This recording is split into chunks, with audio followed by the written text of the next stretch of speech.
दोस्तों, कई बार क्राइम की कहानियाँ कुछ इस तरीके से सामने आती हैं कि पुलिस वाले भी उसको सुलझाने में आड़ी चोटी का जोर लगा देते हैं और उसके बाद भी कत्ल जो है बड़ी मुश्किल से सुलझता है। आज का केस भी कुछ ऐसा ही है। आज का केस भी पुलिस को सुलझाने में बहुत टाइम लगा।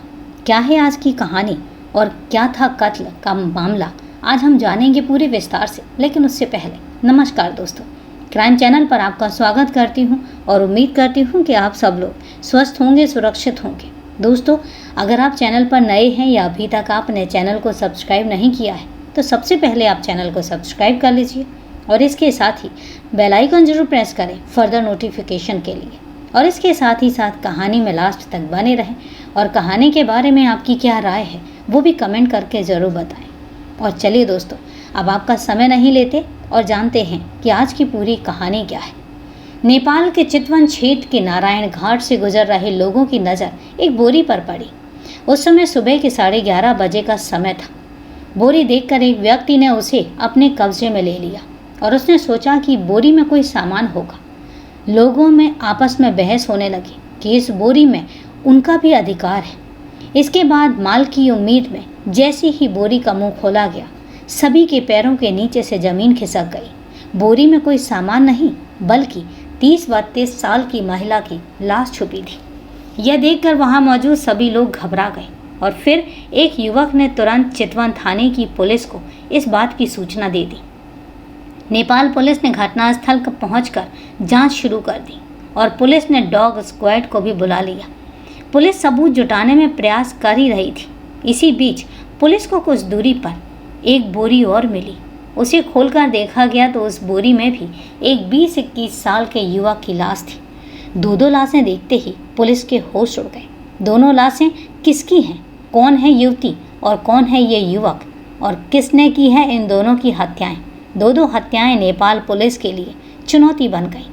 शवों की शिनाख्त नहीं होने पर पुलिस ने आसपास के लोगों से पूछताछ शुरू कर दी।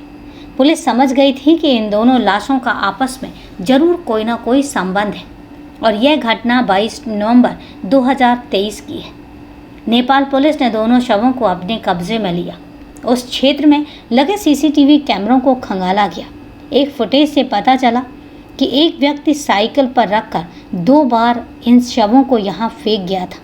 शवों को फेंकने वाले का चेहरा कैमरे में धुंधला होने के कारण उसका पता नहीं चल सका। पहचान की गुंजाइश इतनी भर थी कि जांच पड़ताल के दौरान पुलिस को शवों से कुछ दूरी पर एक थैला मिला। उस थैले पर बिहार के मोतिहारी जिले के सुगौली की एक दुकान का पता लिखा था। नेपाल पुलिस ने अनुमान लगाया कि जरूर इन दोनों लाशों का संबंध भारत के बिहार राज्य के सुगौली से होगा। बताते चलें कि मोतिहारी बिहार राज्य के पूर्वी चंपारण का मुख्यालय है। बिहार की राजधानी पटना से 170 किलोमीटर दूर पूर्वी चंपारण नेपाल की सीमा में बसा हुआ है। इसके बाद नेपाल पुलिस ने थाना सुगौली पहुंचकर वहां की पुलिस को दोनों लाशों के साथ ही मिले थैले के बारे में जानकारी दी और दोनों लाशों के फोटो भी दिखाई। थाना सुगौली पुलिस को जैसे ही मृतकों के बारे में जानकारी मिली तो वह हतप्रभ रह गई, क्योंकि इन दोनों को पिछले 25 दिनों से वो तलाश कर रही थी। ये लाशें 21 वर्षीय ऋषभ निवासी फुलवरिया थाना सुगौली और 30 वर्षीय अश्मिता उर्फ संजू देवी निवासी सुगांव डी थाना सुगौली की थी। नेपाल पुलिस से पूरी दास्तान सुनने के बाद सुगौली थाने की पुलिस सक्रिय हो गई। सुगौली के एसएचओ अमित कुमार सिंह ने पूरी घटनाक्रम की जानकारी अपने उच्चाधिकारियों को दे दी। इस पर एसपी कांतेश कुमार मिश्रा के निर्देश पर एएसपी राज ने मामले को अपने हाथ में लेकर एसएचओ को आवश्यक कार्यवाही के आदेश दिए और इसके बाद सुगौली थाने के एसएचओ अमित कुमार सिंह ने इस संबंध में अपने थाने के रिकॉर्ड के पन्ने पलटने शुरू कर दिए। उन्हें याद आया कि 30 अक्टूबर 2023 को एक रिपोर्ट दर्ज की गई थी। यह रिपोर्ट फुलवरिया गांव के रहने वाले 22 वर्षीय रितेश शाह के लापता होने के संबंध में उसके पिता द्वारा दर्ज कराई गई थी। पुलिस रितेश के अपहरण के मामले को नहीं सुलझा पा रही थी। पुलिस ने काफ़ी माथापच्ची की लेकिन सुराग नहीं मिल रहा था। अब तक रितेश के अपहरण की गुत्थी अनसुलझी थी। पिता ने रिपोर्ट में आरोप लगाया था कि 23 अक्टूबर 2023 को उनका बेटा रितेश शाह नौमी मेला देखने गया था, लेकिन लौट कर नहीं आया। उसे रिश्तेदारियों और दोस्तों के यहाँ भी तलाश किया गया, लेकिन उसका कोई सुराग नहीं मिला। उन्हें शक है कि उनके बेटे रितेश का अपहरण उसके बचपन के दोस्त ऋषभ निवासी फुलवरिया ने अपनी प्रेमिका अश्मिता उर्फ संजू देवी के साथ मिलकर किया है। उन्होंने पुलिस को यह भी जानकारी दी कि रितेश के अवैध संबंध भी उस अश्मिता से थे। सुगौली थाना पुलिस को अब रितेश शाह के पिता पर ही शक होने लगा कि रितेश के अपहरण होने की रिपोर्ट दर्ज कराकर कहीं पिता उसका बचाव तो नहीं कर रहे हैं। पुलिस को अब यही लगने लगा कि कहीं आशिकी के चक्कर में रितेश और उसके घर वालों ने ही नेपाल ले जाकर ऋषभ और अश्मिता की हत्या तो नहीं कर दी। रितेश के अपहरण की मनगढ़ंत कहानी पुलिस को बता रहे हो। इस पर रितेश के पिता ने कहा कि जब उसने उनका बेटा लापता हुआ था, वह लगातार थाने के चक्कर काट रहा था, बेटे को तलाश करने की गुहार लगा रहा था। अब मेरे लापता बेटे पर ही हत्या का आरोप लगाना ठीक नहीं है। नेपाल से आई ये खबर ने अब मामले में एक नया मोड़ ला दिया। सुगौली थाना पुलिस अब रितेश की तलाश में जुट गई और वहीं पुलिस को एक बात खटक रही थी कि जिस अखिलेश भगत की पत्नी अस्मिता उर्फ संजू अपने प्रेमी के साथ नेपाल चली गई, वह अब तक हाथ पर हाथ रखे क्यों बैठा था? उसने पत्नी की गुमशुदगी का केस अब तक दर्ज क्यों नहीं कराया और ना ही कोई संपर्क किया? तब पुलिस का माथा ठनका। पुलिस अखिलेश भगत की तलाश में जुट गई, लेकिन वह अपने घर सुगांव नहीं मिला। तभी 31 दिसंबर 2023 को मुखबिर ने अखिलेश भगत के गांव कोवई में होने की सूचना दे दी। सुगौली थाना पुलिस 2 जनवरी 2024 को मृतका अश्मिता उर्फ संजू देवी के पति अखिलेश भगत को तलाशती हुई कोवई गांव पहुंची, जहां से उसे गिरफ्तार कर लिया गया। अखिलेश को थाने लाकर उससे पूछताछ की गई तो अखिलेश ने पुलिस को बताया कि उसकी पत्नी अश्मिता 2 युवकों को दिल दे बैठी थी। उसे इस बात का पता ही नहीं था। जानकारी होने पर जब उसने पत्नी पर दोनों प्रेमियों से मिलने पर पाबंदी लगा दी तो वह दोनों उसकी पत्नी को लेकर फरार हो गए। अब पुलिस से ही उसे जानकारी मिली है कि नेपाल में उसकी पत्नी और एक प्रेमी ऋषभ की हत्या हो गई है, जबकि दूसरा प्रेमी अभी भी फरार चल रहा है। संजू देवी का पति अखिलेश भगत थाने की पुलिस को काफ़ी देर तक यही कहानी सुनाकर गुमराह करता रहा, लेकिन वह पुलिस को इस बात का कोई संतोषजनक जवाब नहीं दे पाया कि अपनी पत्नी की गुमशुदगी उसने अब तक दर्ज क्यों नहीं कराई है। वह अब तक हाथ पर हाथ रखे क्यों बैठा है। पुलिस समझ गई कि सीधी उंगलियों से घी निकलने वाला नहीं है। तब पुलिस ने अखिलेश भगत से सख्ती से पूछताछ की और जिसका पर जल्दी ही परिणाम सामने आ गया। अखिलेश भगत वास्तव में बगुला भगत निकला। पुलिस की सख्ती के आगे वह रट्टू तोते की तरह बोलने लगा। एएसपी राज ने प्रेस वार्ता आयोजित कर ट्रिपल मर्डर का पर्दाफाश करते हुए बताया कि एक आरोपी अखिलेश भगत को गिरफ्तार किया गया है। इस हत्याकांड में प्रेम प्रसंग कारण बनकर सामने आया है। पहले महिला और उसके प्रेमी ऋषभ की हत्या की गुत्थी सुलझाई जा रही थी, तभी महिला के एक और प्रेमी रितेश शाह की हत्या का मामला भी सामने आया। रितेश के पिता ने अपहरण का आरोप रितेश के बचपन के दोस्त ऋषभ और प्रेमिका अश्मिता उर्फ संजू देवी पर लगाया था। इसके बाद पुलिस ने जांच शुरू की, लेकिन ऋषभ और अश्मिता दोनों का पता नहीं चल सका। जिले में पूरी खोजबीन के बावजूद भी पुलिस के हाथ खाली थे। 25 दिनों से ज़्यादा का समय बीत जाने के बाद ऋषभ और अश्मिता तक नहीं पहुंचा जा रहा था, लेकिन नेपाल पुलिस द्वारा दी गई खबर से मामले में नया मोड़ आ गया। अखिलेश से पूछताछ के बाद इस ट्रिपल मर्डर की चौंकाने वाली कहानी भी सामने आ गई। अखिलेश भगत इलेक्ट्रिक वायरिंग का काम करता था। वर्ष 2013 में उसकी शादी अश्मिता के साथ हुई थी और दोनों का जीवन मज़े से चल रहा था। शादी के बाद उसने 2 बेटे को भी जन्म दिया और आज से लगभग 5 साल पहले वह पत्नी के साथ अपने मामा के घर फुलवरिया गांव में एक शादी समारोह में गया था। ऋषभ और रितेश आपस में दोस्त थे और वह भी उस शादी समारोह में मौजूद थे। समारोह में बच्चा छोटा होने की भीड़ के कारण अस्मिता को खाना लाने में परेशानी हो रही थी। उसके पास में खड़े एक युवक ऋषभ से मदद मांगी। इस पर ऋषभ उसके लिए प्लेट में खाना लेकर आ गया। शादी में उस युवक का दोस्त रितेश शाह यह सब देख रहा था। उसने ऋषभ से कहा कि वह भी उस महिला से दोस्ती करेगा। ऋषभ ने कहा कि जैसा तू सोच रहा है वैसा कुछ भी नहीं है, मैंने तो सिर्फ खाना लाने में उसकी मदद की है।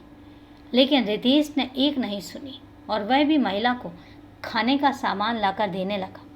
इस तरह दोनों दोस्तों की पहचान अस्मिता से हो गई। रितेश और ऋषभ ने अस्मिता से मिलने के लिए अब उसके पति अखिलेश भगत से दोस्ती कर ली। उम्र में अंतर होने के बावजूद भी दोस्ती हो गई और अब दोनों युवकों का अखिलेश के घर आना जाना शुरू हो गया। धीरे धीरे अस्मिता से दोस्ती प्यार में बदल गई और फिर दोनों दोस्तों के साथ अस्मिता के जिस्मानी संबंध बन गए। अब जब भी रितेश और ऋषभ को मौका मिलता अस्मिता के पास आते और अपनी हसरतें पूरी करके चले जाते। वे दोनों अस्मिता, उसके बच्चों और पति पर भी खूब खर्चा करते थे, जिससे अखिलेश को उन पर शक ना हो। अखिलेश की पीठ पीछे उसकी पत्नी क्या गुल खिला रही है, इसकी अखिलेश को भनक तक नहीं थी। धीरे धीरे अस्मिता का झुकाव प्रेमी ऋषभ की ओर अधिक हो गया। अंतरंग क्षणों में अस्मिता और ऋषभ को रितेश अब राह का रोड़ा नजर आने लगा। एक दिन ऋषभ ने अखिलेश भगत से शिकायत कर दी कि उसकी पत्नी के साथ रितेश शाह गलत काम करता है और उसे परेशान करता है। इस पर अखिलेश ने पत्नी से इस बारे में पूछताछ की। अस्मिता ने बताया, रितेश से उसके अवैध संबंध नहीं है, लेकिन वह उसे परेशान करता है। कई बार मना किया लेकिन वह मानता ही नहीं। इसके बाद अखिलेश भगत, ऋषभ और उसकी पत्नी अस्मिता उर्फ संजू देवी ने मिलकर रितेश को ठिकाने लगाने की योजना बनाई और इस योजना में अखिलेश ने अपने एक दोस्त विनय को भी शामिल कर लिया। योजना के मुताबिक 23 अक्टूबर 2023 को अस्मिता ने रितेश शाह को छपवा में आयोजित नौमी मेले को देखने के लिए बुलाया। रितेश अस्मिता के बुलावे पर मेला देखने पहुंच गया। इसी दौरान एक सुनसान जगह पर ले जाकर रितेश के गले में गमछा डालकर उसका गला घोंटकर सभी ने मिलकर उसकी हत्या कर दी। फिर लाश को एक वाहन से विनय अपने थाना केसरिया के गांव गोपालपुर ले गया, जहां एक खेत में गड्ढा खोदकर रितेश शाह को दफनाकर वहां से चला आया। इसके बाद हत्यारे अपने अपने घरों को चले गए। जब मेले से रितेश घर लौटकर नहीं आया तो उसके घर वालों को चिंता हुई। उन्होंने काफ़ी खोजबीन की। नौमी मेले में ऋषभ और उसकी प्रेमिका अस्मिता को रितेश के साथ गांव वालों ने देखा था।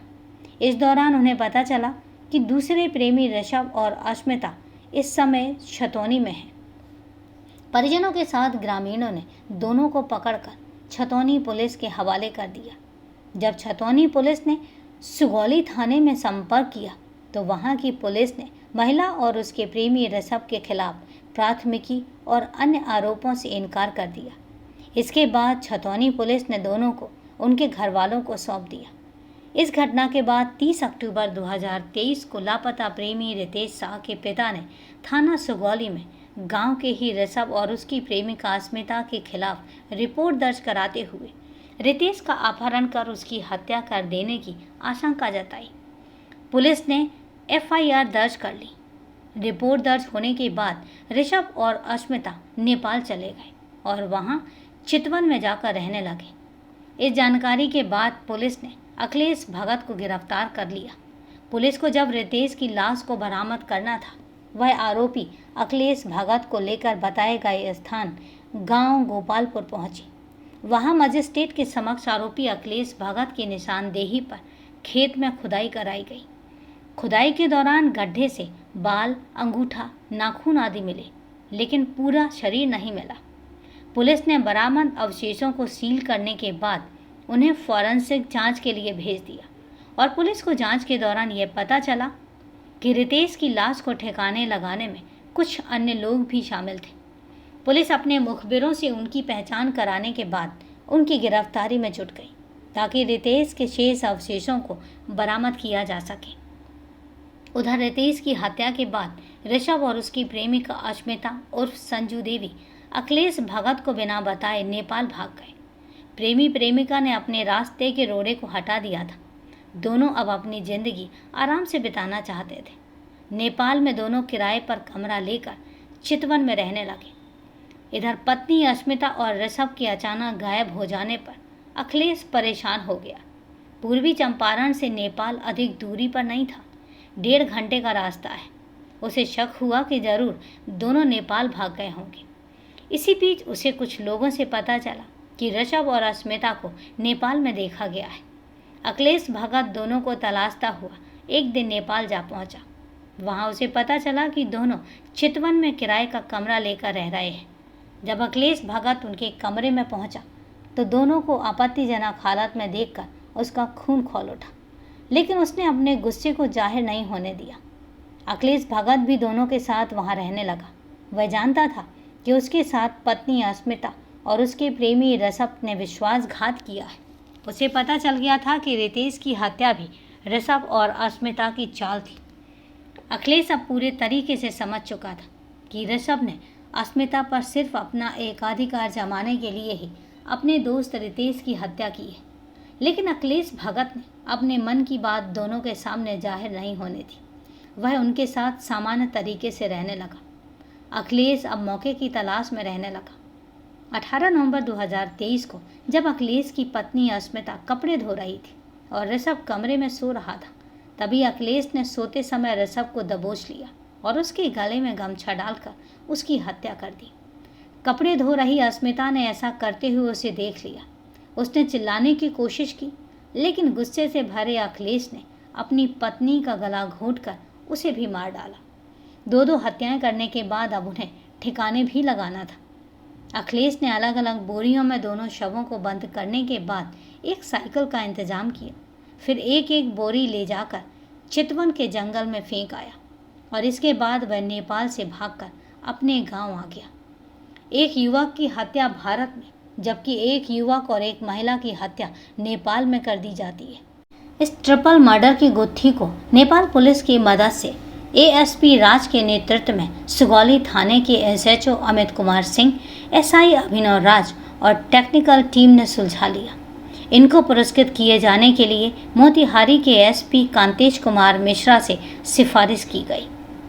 पुलिस ने अखिलेश भगत को गिरफ्तार कर न्यायालय के समक्ष पेश किया और जहां से उसे 3 हत्याओं यानी पत्नी अस्मिता और संजू देवी तथा उसके 2 प्रेमियों रितेश और ऋषभ की हत्या को अंजाम देने के आरोप में जेल भेज दिया गया। समाज अनैतिक रिश्ते की इजाज़त नहीं देता। यह बात देखने और सुनने में रियल लाइफ जैसी है, लेकिन ये रियल स्टोरी है। पति के रहते हुए 2 प्रेमियों के मोहपास में जकड़ी अस्मिता ने इस बात को यदि समय रहते समझ लिया होता तो उसे जान से हाथ नहीं गंवाने पड़ते। तो दोस्तों, ये है एक दिल दहला देने वाली कहानी जिसका अंजाम कितना भयानक था। तो दोस्तों, कहानी को लास्ट तक सुनने के लिए आपका तहे दिल से धन्यवाद। कहानी के बारे में आपकी क्या राय है कमेंट करके ज़रूर बताएं। और अब सिलसिला शुरू होता है आपके कमेंट्स और मेरे जवाब का। तो मेरे पास जो सबसे पहले कमेंट आया था वो है राहुल खत्री जी का। और सबसे पहले तो वो यही लिखते हैं कि first like and comment ma'am, और वीडियो देखकर मैं कमेंट करता हूँ। इसके बाद उन्होंने कमेंट किया है ममता और राजा मर्डर केस पर कि ये केस मैंने कुछ दिन पहले ही देखा था और लालच में आकर लोग पता नहीं कैसे कैसे कदम उठा जाते हैं। तो राहुल जी, हकीकत बात यही है कि पता नहीं लोगों के दिमाग में क्या चलता है और कैसे कदम उठा जाते हैं। तो thank you very much regular support करने के लिए, मुझे मोटिवेट करने के लिए। इसके साथ ही अगला कमेंट जो है वो है रूपेश आर जी का, और उन्होंने लिखा है नाइस। तो thank you Rupesh ji for commenting me and motivating me. तो keep commenting please, thank you very much. इसके साथ ही खादिम हुसैन जी का कमेंट आया है और उन्होंने लिखा है हाय। तो खादिम जी, हेलो सर, कैसे हैं आप? और आई होप आप सब लोग बहुत अच्छे होंगे। Thank you very much. इसके साथ ही जो हमारे चैनल की बहुत इम्पोर्टेंट मेंबर हैं उनका कमेंट आया है सुषमा शाह जी का, और उन्होंने लिखा है कि डर भय नामक चीज़ें जो हैं वो लुप्त होती जा रही हैं। और हकीकत यही है कि जब डर रहता है तो इंसान गलत काम नहीं करता, लेकिन कहीं ना कहीं डर ख़त्म होता जा रहा है और सही चीज़ों के लिए डर ख़त्म होता जा रहा है। तो दोस्तों, ये थे आपके कमेंट्स, प्यारे प्यारे से कमेंट्स। तो तहे दिल से धन्यवाद आपके कमेंट्स के लिए, मोटिवेशन के लिए। तो आप बस ऐसे ही सपोर्ट करते रहें, मोटिवेट करते रहें। तो चले दोस्तों, आज के लिए इतना ही। कल फिर मिलते हैं क्राइम की एक सच्ची कहानी के साथ। तब तक के लिए सेफ रहें, सुरक्षित रहें और अपना ध्यान रखें। जय हिंद दोस्तों, जय भारत।